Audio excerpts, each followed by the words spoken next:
What happens when modern technology meets a deep faith in the heart of an extraordinary teenager? The story of Carlo Acutis reveals this fascinating intersection. A young Italian born in 1991 who combined his passion for computer science with an unshakable love for the Eucharist, transforming what many might consider separate worlds into a powerful synthesis of evangelization. This God influencer, as the media called him, did not need decades to leave an indelible mark on the church and the world. Just 15 years of intense, authentic, and luminous life were enough to demonstrate that holiness is not an outdated ideal, but a thrilling adventure within the reach of any 21st century young person willing to take the gospel seriously. Chapter 1. Carlo was born in London on May 3, 1991, but grew up in Milan, Italy, within a well-off yet not particularly religious family.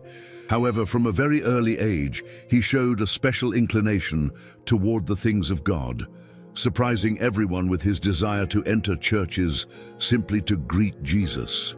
This unique connection with the divine would develop throughout his short life, becoming a beacon of light for those around him. As he grew, Carlo developed an exceptional talent for computer science, becoming a self-taught programming expert.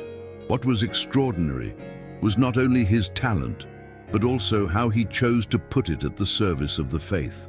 While other young people his age used technology primarily for entertainment, he created websites dedicated to cataloging Eucharistic miracles and spreading the truths of the gospel, becoming a pioneer of digital evangelization.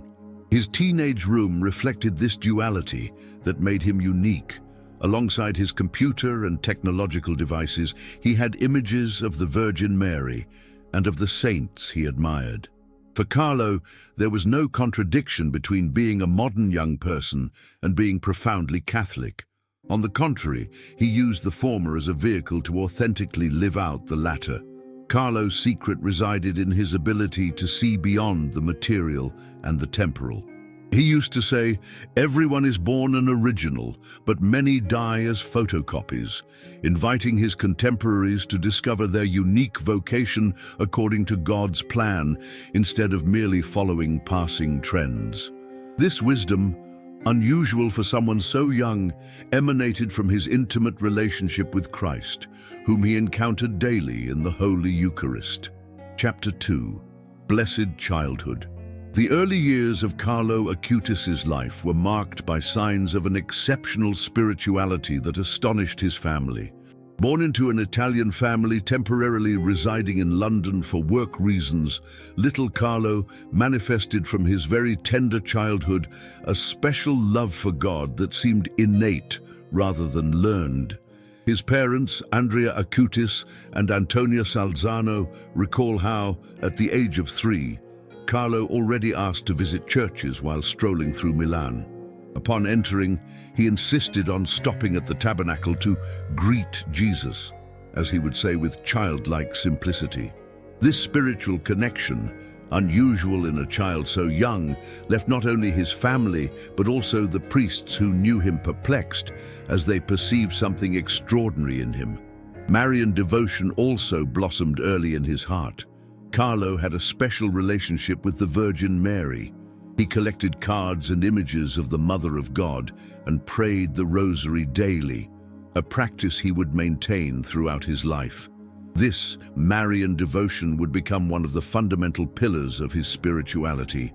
Unlike many children who need to be urged to participate in Mass, Carlo eagerly awaited Sunday, and as he grew a little older, even asked his parents to take him to church during the week. His understanding of the faith exceeded what was expected for his age, grasping complex theological concepts with surprising clarity. His catechist recalls that while other children asked basic questions, Carlo was already reflecting deeply on the mystery of the Eucharist. Along with this precocious piety, Carlo was a completely normal child in other respects. He played with his friends, enjoyed the company of pets, especially his dogs, and showed an insatiable curiosity about the world around him. His ability to reconcile a full childhood with a deep spiritual life demonstrated that holiness did not separate him from the world, but rather enabled him to live it with greater fullness and joy. Chapter 3. The Apostle of the Eucharist. Eucharistic devotion became the center of Carlo Acutis' spiritual life from the moment he received his first communion. At the age of 7, having received special permission due to his extraordinary understanding of the real presence of Christ in the Eucharist, Carlo experienced what he would later describe as a life-changing encounter.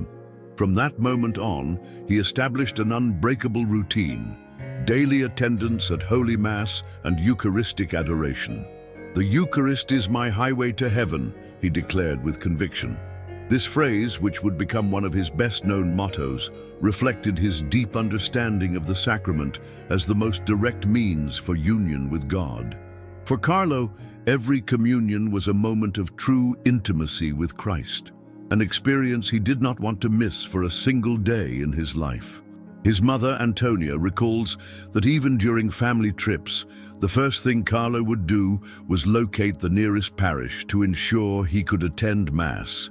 He never saw it as an obligation, but rather as a loving date with someone he considered his best friend. After receiving communion, Carlo would remain in such deep reflection that those who observed him felt they were witnessing something supernatural. Not content to live out this devotion personally, Carlo became a true apostle of the Eucharist. He meticulously researched the Eucharistic miracles recognized by the Church throughout history and created a virtual exhibition about them. He compiled documentation, photographs, historical testimonies, and detailed accounts of each miracle, presenting them in a manner accessible to everyone. This exhibition, translated into numerous languages, has traveled through sanctuaries and parishes around the world, carrying the Eucharistic message to thousands of people.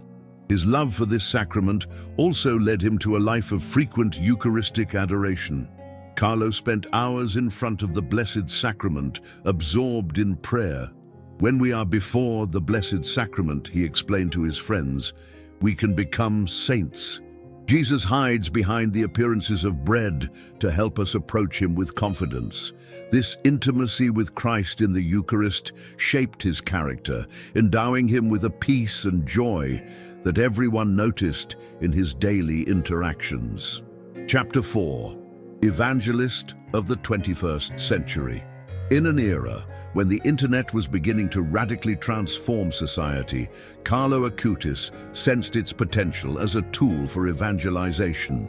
Endowed with an exceptional talent for computer science, he learned programming on his own and put these skills at the service of the faith with a pioneering vision that would make him a reference in digital apostolate. If the saints had lived in our time, they would have used the internet to spread the gospel, he stated with conviction. True to this principle, Carlo devoted much of his free time to creating websites on topics related to faith. His most ambitious project was the creation of an exhaustive digital documentation of the Eucharistic miracles recognized by the Church, a work carried out with scientific rigor and deep devotion.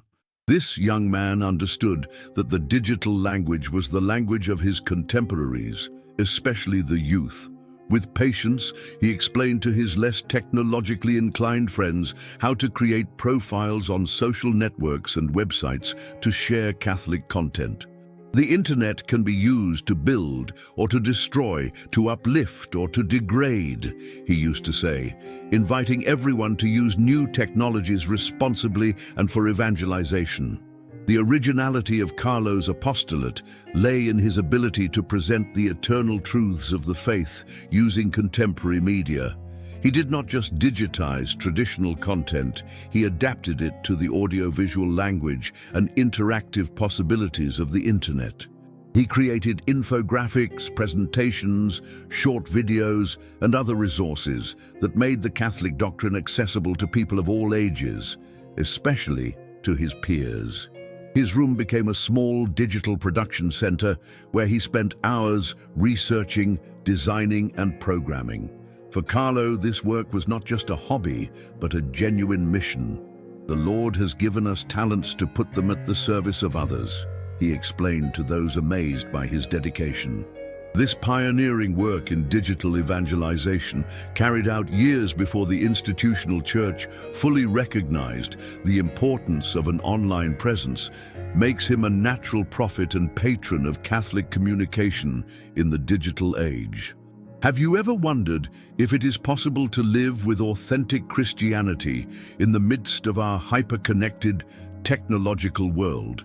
Carlo shows us that not only is it possible, but these very media can become powerful tools of evangelization when they are in the hands of someone in love with Christ.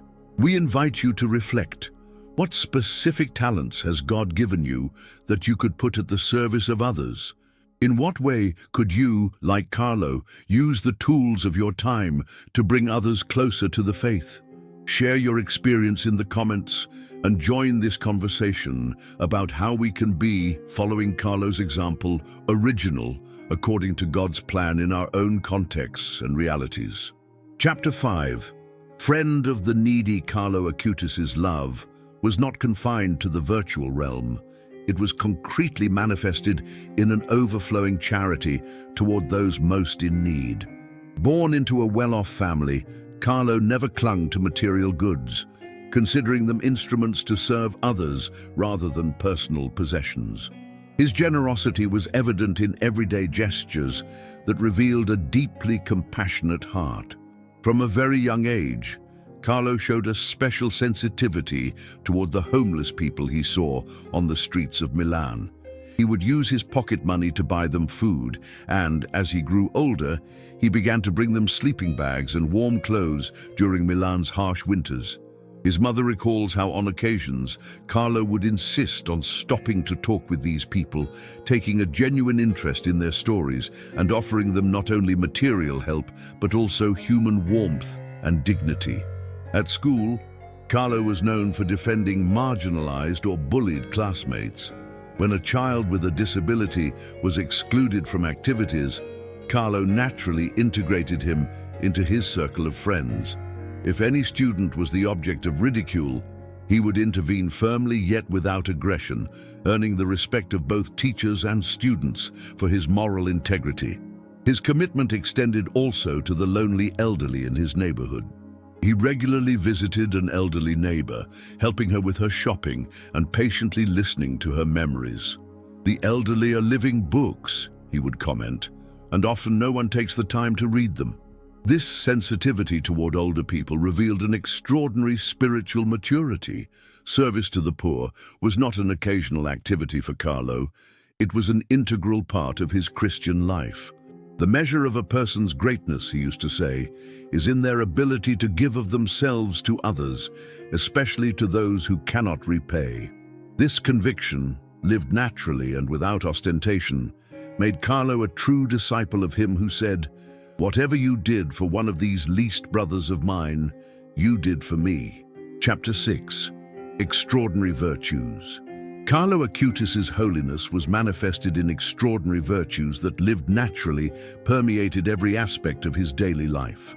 What was truly astonishing about his virtuous life was not the isolated heroic acts, but the consistency and authenticity with which he practiced the Christian virtues every day. Purity, both of body and soul, was a notable characteristic in Carlo. In a culture that tends to trivialize sexuality, he maintained an attitude of deep respect for his body and that of others, considering them temples of the Holy Spirit. When his peers shared inappropriate content, Carlo did not adopt a moralistic attitude. Instead, he kindly proposed uplifting alternatives. "Our gaze should be directed towards that which elevates, not towards that which degrades," he explained simply. Obedience, a virtue little valued in our time, shone especially in him. Carlo gladly followed the guidance of his parents and teachers, not out of compulsion, but conviction. He understood that true freedom does not consist in doing whatever one pleases, but in responsibly choosing the good. This obedience was not passive, but active and reflective, a result of a spiritual maturity that surprised the adults who knew him. Strength in the face of everyday adversities was another characteristic virtue of Carlo. He faced both small and great challenges with a serenity that stemmed from his trust in divine providence. Everything passes, only God remains, he would remind those troubled by adverse circumstances. This strength would reach its maximum expression during his terminal illness. Humility adorned all his actions. Despite his many talents and the recognition he received, Carlo never sought the spotlight or praise. When his digital evangelization projects began to gain notoriety, he insisted that he was simply an instrument in God's hands. "The true protagonist of every good work is the Lord," he declared with conviction. Perhaps the most evident virtue in Carlo was joy, born from his intimate union with Christ. His constant smile was not the result of an inherently optimistic personality, but a conscious decision to live in the presence of God. Sadness is the gaze turned towards oneself. Joy is the gaze fixed on God, he used to say, offering a fundamental key to the authentic happiness many young people so desperately seek along paths that often lead to frustration. Chapter 7. The Cross of Illness. Carlo Acutis' life took an unexpected turn in the autumn of 2006, when at the age of 15, he began to experience symptoms that initially seemed consistent with a common flu. However, the persistence of the fever and a general malaise led his parents to seek more specialized medical attention. The diagnosis was devastating: acute myeloid leukemia, one of the most aggressive forms of blood cancer. The news, which would have plunged any teenager into despair, was received by Carlo with overwhelming serenity. "I offer to the Lord the sufferings I must endure for the Pope and for the Church," he declared upon hearing the diagnosis. This offering was not a pious phrase, but a reflection of a deep theological understanding of the redemptive value of suffering united with the cross of Christ. During his brief hospitalization, Carlo transformed his hospital room into a small sanctuary. Next to his bed, he had an image of the Virgin Mary and some relics of the saints he venerated. The medical staff was impressed by the peace that radiated from him and by his constant concern for the other patients. Despite the physical pain, he always had a word of encouragement for those who entered his room, be they doctors, nurses, or cleaning staff. The disease progressed at an unprecedented pace. The emergency medical treatments proved ineffective against the aggressiveness of the cancer. Instead of rebelling against this reality, Carlo accepted it as part of the mysterious divine design. "I am content with what God has planned for me," he would tell his mother when she, distraught, tried to instill hope for a cure. The most moving aspect of this final period was how Carlo lived his illness not only with resignation, but with spiritual purpose. Aware that his days were numbered, he intensified his life of prayer and offered his sufferings for the intentions that had always occupied his heart: the conversion of the estranged, the fidelity of young people to Christ, and the renewal of the Church. "The passion of Christ is like an ocean of love," he reflected from his sickbed, "and my sufferings are but a drop in that ocean, yet every drop counts." Chapter 8. Departure to Heaven. Carlo Acutis' final earthly days were spent at the San Gerardo Hospital in Monza, where his condition rapidly deteriorated despite medical efforts. As his body grew weaker, his spirit seemed to strengthen, manifesting a serenity and lucidity that astonished those who accompanied him in this final state. On October 10, 2006, barely a week after his leukemia diagnosis, Carlo entered the terminal phase of his illness. Despite the physical pain, he maintained enough mental clarity to request the sacraments. He received the anointing of the sick with deep devotion and, aware of the severity of his condition, asked for the Blessed Communion to be brought to him, which would be his last viaticum for the final journey. His last words to his parents reflected the extraordinary spiritual maturity he had cultivated. "I am destined for heaven," he told them with a peaceful smile. Far from being an expression of spiritual pride, this affirmation manifested his unwavering trust in divine mercy and his total surrender to God's will. He assured his family that from heaven he would help them more than he had been able to on earth. In the early hours of October 12, 2006, surrounded by the love of his parents and strengthened by the Church's sacraments, Carlo Acutis gave his soul to the Creator. He was only 15, but he had lived so intensely that his brief existence left an indelible mark. The hospital room, which had been the setting for so much suffering, paradoxically became a space of inexplicable peace that moved even the most experienced medical personnel. The news of his passing spread quickly throughout Milan and beyond. The funeral, celebrated at the Santa Maria Segreta parish, became an unexpected manifestation of faith. Along with close family and friends, numerous people who had known Carlo attended, including homeless individuals he had helped, schoolmates, and others moved by his testimony. It was not the typical mournful atmosphere of a funeral, especially that of a young person, but rather a serene celebration of a brief yet full life, marked by love for God and for one's neighbor. Chapter 9. The Legacy of Holiness. After Carlo Acutis' departure to heaven, those who knew him were left with the certainty of having encountered someone extraordinary, a young man who had lived holiness in the everyday life of the 21st century. His legacy, far from fading with time, began to spread in surprising ways, reaching dimensions no one had imagined. The first to experience the lasting impact of his life were his parents. Andrea and Antonia, who had not been particularly devout before, found in their son's example the impetus to deepen their own faith. Antonia, especially, became the primary promoter of Carlo's testimony, sharing his story in conferences, books, and interviews. "My son taught me to love God," she confessed with emotion, when it should have been the other way around. In the school realm, the Colegio Leon III, where Carlo had studied, experienced a remarkable spiritual renewal. Classmates who had been indifferent to faith began to take an interest in the sacraments, inspired by the vivid memory of that teenager who lived his Catholicism with such naturalness and conviction. The teachers, for their part, integrated his testimony into the human and spiritual formation offered by the institution.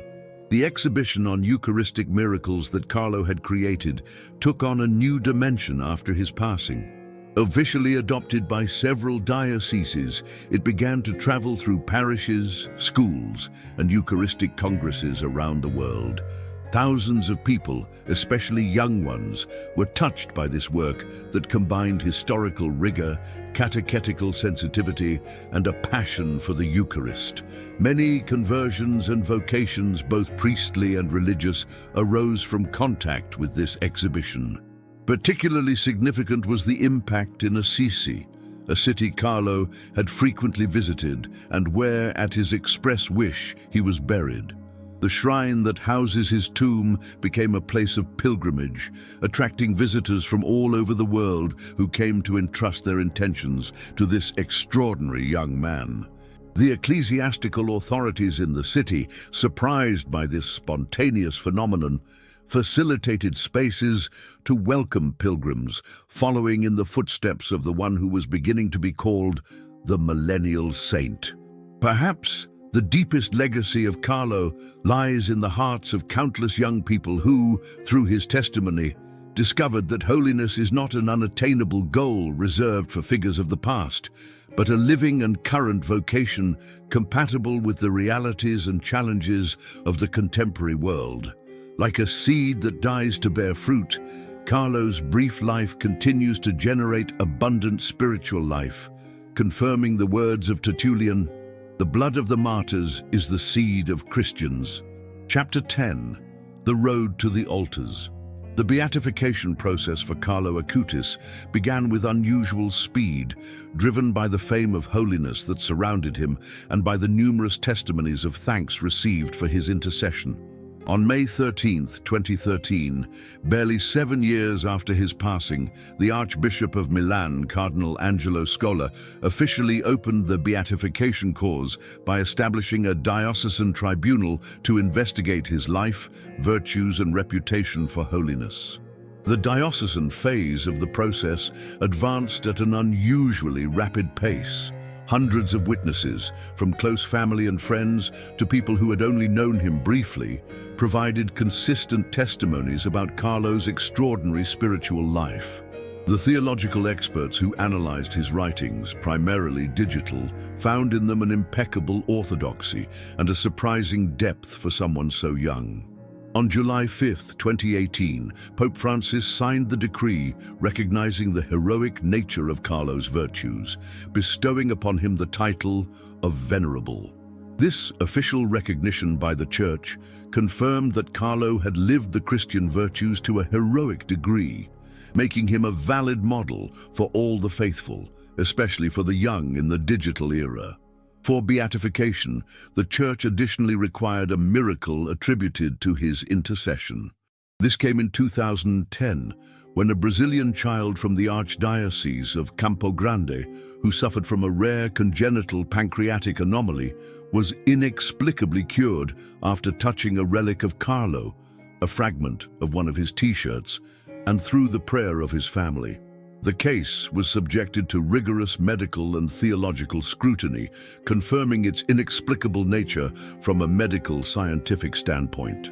On February 21, 2020, Pope Francis officially recognized this miracle, paving the way for beatification.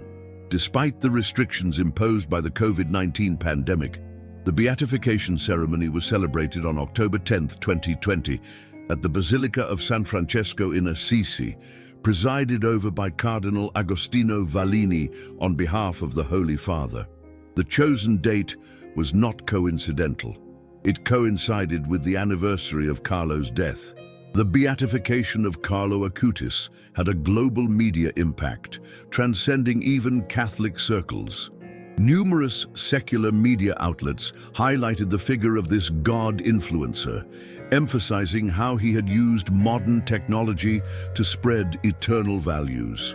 For the Church, elevating a young man of the 21st century, familiar with the internet and social networks, to the altars sent a powerful message. Holiness is possible in any era and context, including the digital world that defines our age. Now, after the approval of a second miracle, the Church has scheduled the canonization ceremony for April 27th at St. Peter's Square, where Carlo will be officially proclaimed a saint and patron of the internet. The date was confirmed by the Vatican, although it is still uncertain whether Pope Francis, recovering from a lengthy hospitalization for double pneumonia, will be able to attend the event. Chapter 11. A model for the young Beato Carlo Acutis, represents a paradigm of holiness particularly significant for 21st century youth, demonstrating that the vocation to Christian perfection is not incompatible with the realities of contemporary life. His testimony resonates especially powerfully among new generations, offering them a model that is close in time, circumstances, and language. Authenticity is perhaps the most attractive aspect of Carlo for today's young people. In the world where appearances and projected images prevail over reality, Carlo lived without masks or duplicity. He did not separate his spiritual life from his social or recreational life. He was the same devoted young man kneeling before the Blessed Sacrament as he was a computer enthusiast or a passionate Milan football fan. This vital coherence is inspiring for a generation that values authenticity above many other qualities. The positive use of technology that Carlo exemplified offers an alternative to the passive and often alienating consumption of digital content. He demonstrated that technological tools, being neutral in themselves, can become powerful instruments for evangelization and personal growth when used with purpose and discernment. His example invites young people to be active protagonists in the digital environment rather than mere recipients of content generated by others. The inner freedom Carlo manifested is another aspect that deeply resonates with today's youth. In a society that mistakenly equates freedom with the absence of commitments, Carlo lived a freedom rooted in deep convictions. He did not follow trends due to social pressure, nor adopt behaviors out of simple conformity with his surroundings.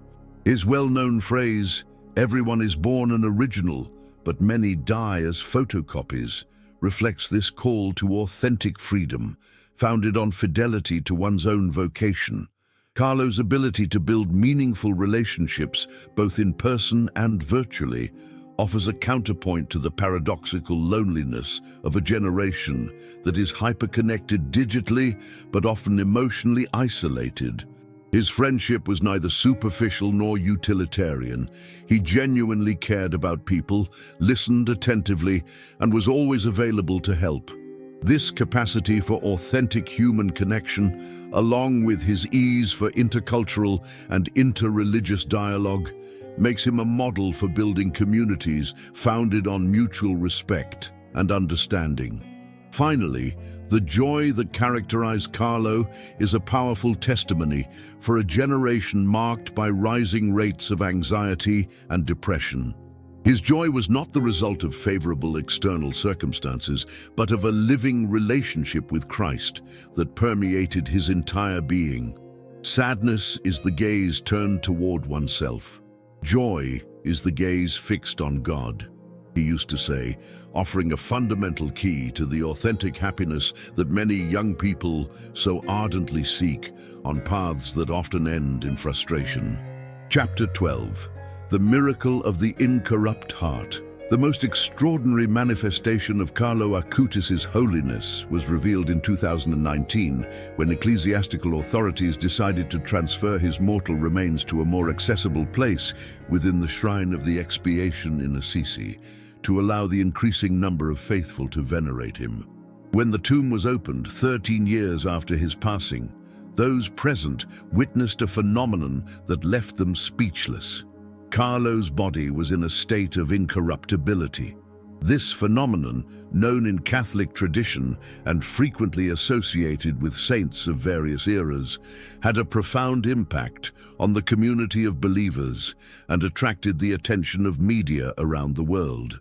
Images of the young man, dressed in athletic clothes, appropriate for his age and time, with a serene and recognizable face, spread quickly, provoking a wave of pilgrimages to his tomb.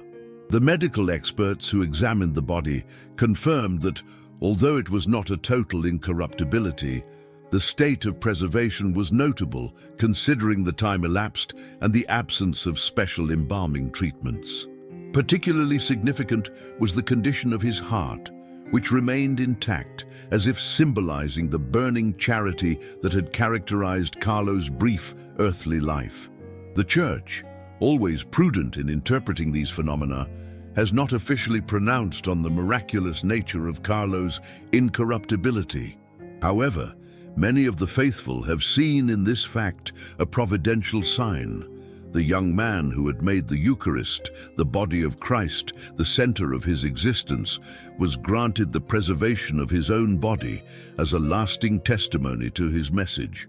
This extraordinary event has further intensified popular devotion to Beato Carlo Acutis, making him one of the saints with the greatest ability to draw young people in the 21st century. His tomb in Assisi has become an international pilgrimage site where thousands of people of all ages, especially teenagers and young adults, come to contemplate this unusual sign and to entrust their intentions to one they consider an intercessor, especially close and understanding of the realities and challenges of our time. Chapter 13. Prayer to Beato Carlo Acutis. Beato Carlo Acutis, young apostle of the Eucharist and luminous witness of the gospel in the digital age, we come to you with filial confidence, seeking your powerful intercession before the throne of God. You, who from an early age understood that true happiness is found only in friendship with Christ, help us to recognize him present in every holy host and to make the Eucharist the center of our lives. You who use the gifts you received for evangelization, teaching us that technology can be an instrument of light, guide our words and actions in the digital world to always reflect the truth and charity of Christ. You who lived holiness in everyday life with naturalness and contagious joy, help us to understand that we are all called to Christian fullness and that youth is not an obstacle, but an opportunity for holiness. You who showed a special love for the poor and marginalized, teaching us that charity is the most authentic reflection of our faith, instill in our hearts that same active compassion so that we may see in every needy person the face of suffering Christ. You who accepted illness as a mystery of love, offering it for the church and for the conversion of the estranged, grant us strength in our own trials and the grace to live them with redemptive meaning. You who departed for the Father's house with the serenity of one who has completed his mission, intercede for us, so that when our time comes, we too may forever behold the face of him who was your one and only treasure. Beato Carlo, friend of God and of men, pray for us and for the whole church, especially for the young people seeking meaning in their lives, so that, following your example, we may be original according to the divine plan and not mere copies of what the world proposes. And if it is God's will, grant us the grace that we confidently ask of you. The petition is made. Amen.